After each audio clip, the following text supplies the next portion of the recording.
ఓం మహాగణాధిపతయే నమః. ఓం గురుభ్యో నమః. ఓం శ్రీమాత్రే నమః.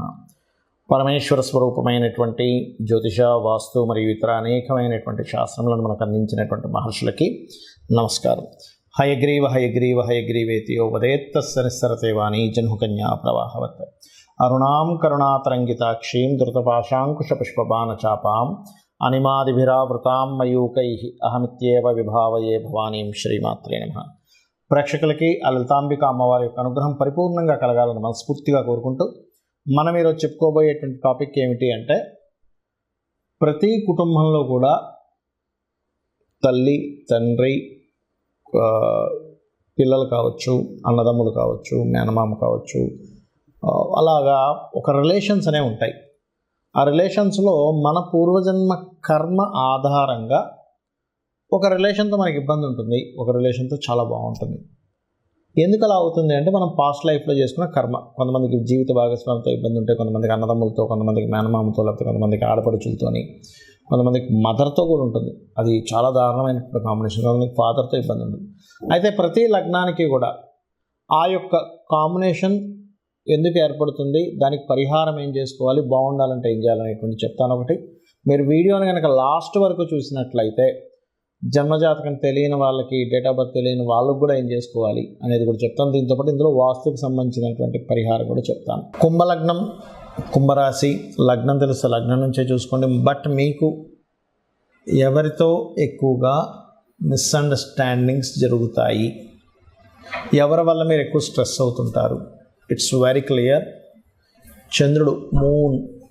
చంద్రుడు వల్ల రిలేషన్స్లో కొంత ఇబ్బంది వస్తూ ఉంటుంది. అంటే ఏమిటి, కుంభలగ్నం వారికి 6th లార్డ్షిప్ చంద్రుడు అవ్వడం వల్ల ఇక్కడ పర్టికులర్గా, అంటే అందరికీ అవ్వాలని రూల్ లేదు. ఈ చంద్రుడు కనుక బాగుంటే దాని ప్రభావం కూడా తగ్గుతుంది, అందులో ఎటువంటి డౌట్ లేదు. బట్ ఇక్కడ మెయిన్ రోల్ మాత్రం చంద్రుడు ప్లే చేస్తూ ఉంటాడు. అందులో పర్టికులర్గా మకర లగ్నమై ఈ మేషరాశిలో పుడితే ఇంకా ఎక్కువ ప్లే చేస్తూ ఉంటాడు దీని యొక్క ప్రభావం అనేటువంటిది. అయితే నేను మీకు చెప్పబోయేది ఒకటే గుర్తుపెట్టుకోండి. వాట్ ఈస్ దట్ అంటే, ఇక్కడ ఈ చంద్రుడు బాగున్నాడు అంటే తల్లితోనే కంప్లీట్ లైఫ్ అంతా అద్భుతంగా వెళ్తుంది. చంద్రుడు పాడయ్యాడు అంటే తల్లి ద్వారానే ఇబ్బంది పడతారు కుంభం వారు, గుర్తుపెట్టుకోండి, కుంభలగ్నం వారు. అయితే ఇక్కడ చంద్రుడు యొక్క పాత్ర, తమ్ముడు యొక్క పాత్ర కూడా ఎక్కువ పోషిస్తుంది. ఎందుకంటే కుజుడు అవుతాడు, 3rd లార్డ్షిప్, రిలేషన్షిప్ కారకుడు కుజుడు అయ్యాడు. అందుకని ఏమిటి, రిలేషన్స్లో ఎప్పుడూ ఏదో ఒక గొడవ ఇస్తూ ఉంటాడు. ఇక్కడ కుజుడు స్పాయిల్ అయ్యాడు అంటే మరి కుటుంబ సభ్యుల యొక్క సపోర్ట్, అది మకర లగ్నానికి సహజంగా 2 and 11th లార్డ్షిప్ ఉంది కాబట్టి బాగుంటుంది కొంతవరకు చెప్పాలంటే. కానీ ఈ పర్టికులర్ అంశాల్లో అన్నదమ్ములతో ఇబ్బంది వస్తుందా, అక్క చెల్లెలతో ఇబ్బంది వస్తుందా, మార్స్ పాడయ్యారని అర్థం చేసుకొని కుజుడికి సంబంధించిన స్తోత్రాలు, కుజగ్రహం దగ్గర దీపారాధన చేయడం, కుజుడితో పాటు శని, రాహుగ్రహాల దగ్గర కూడా దీపారాధన చేయడం, ఇవి చేయాలి. మరి అదే తల్లితో వస్తుందండి ఇబ్బంది, మెడిటేషన్ చేసుకుంటూ సోమవారాలు ప్రత్యేకంగా శివుడికి అభిషేకం చేసుకుంటూ ఉన్నట్లయితే ఆ కర్మ ఈశ్వరుడు తగ్గిస్తాడు. మరి జీవిత భాగస్వామి యొక్క లక్షణం కనుక చూసుకుంటే, అయితే కుంభలగ్నం వాళ్ళకు ఉండే స్పెషాలిటీ నేను చెప్పడం మర్చిపోయాను. అదేమిటి అంటే, కుంభలగ్నం వాళ్ళకి ఎప్పుడు హ్యాపీగా ఉండాలని ఉంటుందండి. నేను హ్యాపీగా ఉండాలి, నా చుట్టుపక్కల వాళ్ళని హ్యాపీగా ఉంచాలి, ఇది వాళ్ళ కాన్సెప్ట్. యాక్చువల్గా సాడ్గా ఏదో కోల్పోయినట్టుగా ఉండడం, ఏదో అయిపోయినట్టుగా ఉండడం జరగదు. ఎక్కడో కోటిలో లక్షలో ఒక కేసు జరుగుతుంది. బికాజ్ ఆఫ్ ఎంజాయ్ చేయాలనుకునేటువంటి తత్వం ఉన్నటువంటి లగ్నం అది.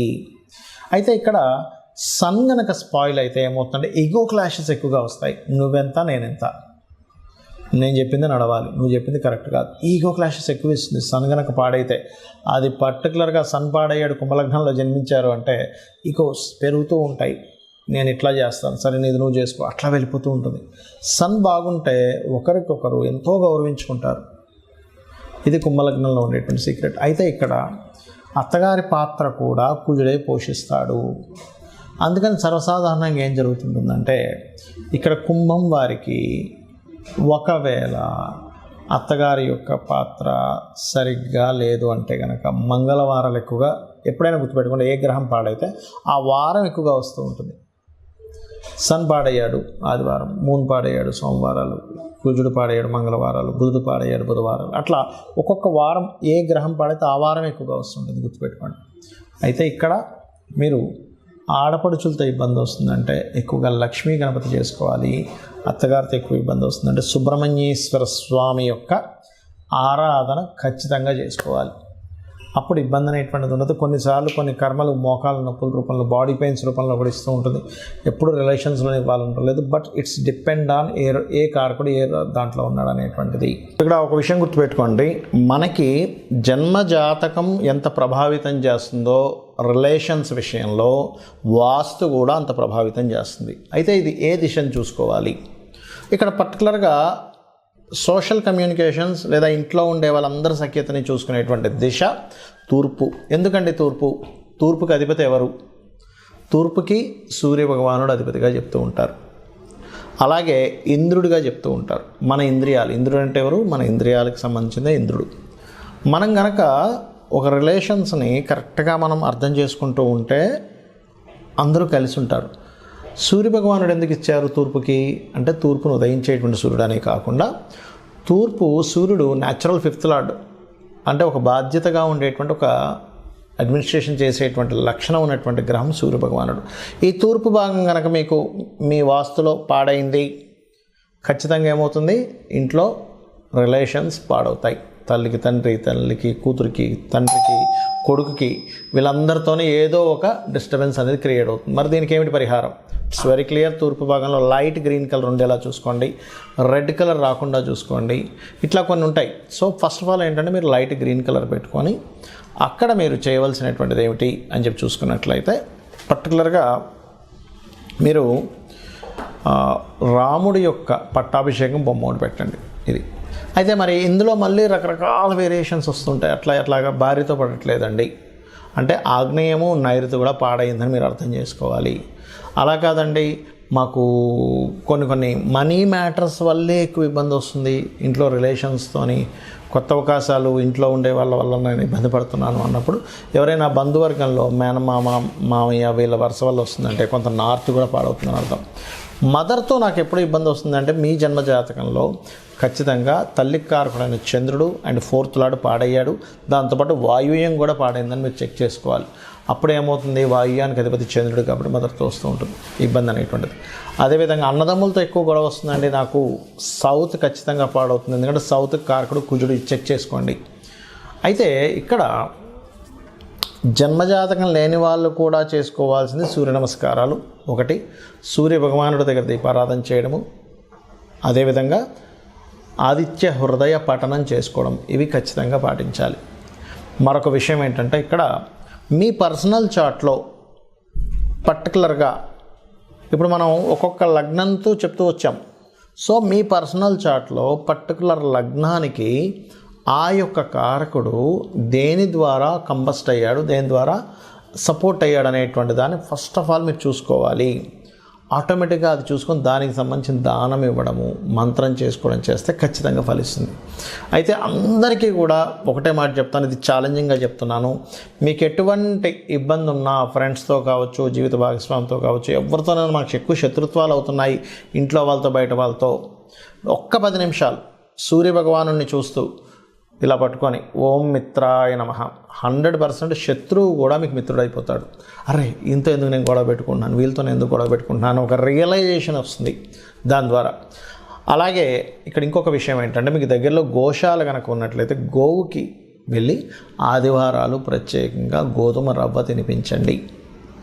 అదేవిధంగా మరొక విషయం ఏంటంటే, ఇంకా ఎక్కువగా ఉన్నాయండి రిలేషన్స్లో, అసలు నాకు సపోర్ట్ చేయట్లేదు, చాలా ప్రాబ్లమాటిక్గా ఉందన్నప్పుడు 14 కానీ 7 వారాలు కానీ రాముడి యొక్క పూజని ఆది బుధవారాలు చేయమని చెప్తుంది శాస్త్రం. సో రామదేవుడి కథ చెప్పుకోవడం చేసుకోవాలి. ఇక్కడ నేను చెప్పేది ఒకటే, మీ జన్మజాతకంలో ఎటువంటి దోషం ఉన్నా గుర్తుపెట్టుకోండి. ధనం రావట్లేదు అనుకోండి, రిలేషన్స్లో ఇబ్బంది ఉందనుకోండి, ఉద్యోగం లేదనుకోండి, వ్యాపారం సరిగ్గా సాగట్లేదు అనుకోండి, కంగారు పడక్కర్లేదు.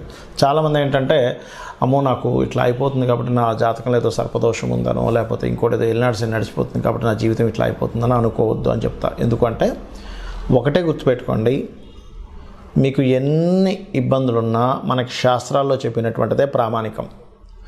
దేవీ భాగవతంలో సాక్షాత్ అమ్మవారే చెప్పినటువంటి అంశం నేను మీకు ఇప్పుడు చెప్పబోతున్నా. ఏమిటది అంటే, మీరు గనక ఈ ప్రకృతి ఏమిటి, ఈ విశ్వం ఏంటనే ఒక రియలైజేషన్ కనుక అయితే, లలితాసహస్రనామాలు మొత్తం కూడా రియలైజేషన్. ఈ ప్రకృతి అంటే ఎవరు, ఈశ్వరుడు అంటే ఎవరు, అమ్మవారు అంటే ఎవరు చెప్పేదే లలితాసహస్రనామాలు. కనబడుతున్న ప్రతి వస్తువు ఈశ్వరుడు, అందులో ఉన్నటువంటి శక్తి అమ్మవారు అని మీరు రియలైజ్ అయ్యి అమ్మవారిని నమ్ముకొని నాకేంటి మా అమ్ముందని ఎలా నమ్ముతాము, చంటి పిల్లవాడు అమ్ముందని ఎలా నమ్మి హాయిగా నిద్రపోతుంటాడు, అలాగే నాకేంటి అమ్మవారు ఉంది అనేటువంటి భావనతో ఎవరైతే నిత్యము లలిత చేసుకుంటూ లలితాసహస్రనామాలు చేసుకుంటూ ప్రకృతిలో ఉన్న ప్రతిదీ ఈశ్వర స్వరూపంగా భావిస్తూ వాళ్ళ పని వాళ్ళు చేసుకుంటూ వెళ్ళిపోతుంటారో, పక్కవాడు అదంటున్నాడా, లేకపోతే ఈ సొసైటీ ఇలా మారిపోతుందనా, లేకపోతే ఇంకోటి అవుతుందనే అనేటువంటి ఆలోచనలు పక్కన పెట్టి మన బాధ్యత మనం చేసుకుంటూ అమ్మవారిని నమ్ముకుంటూ వెళ్తున్నారా, మీ యొక్క తలరాతని అమ్మవారే మారుస్తుంది అనేటువంటి శాస్త్రంలో ఉన్నటువంటి పచ్చి నిజం. కాబట్టి ఇది ఫాలో అవ్వండి.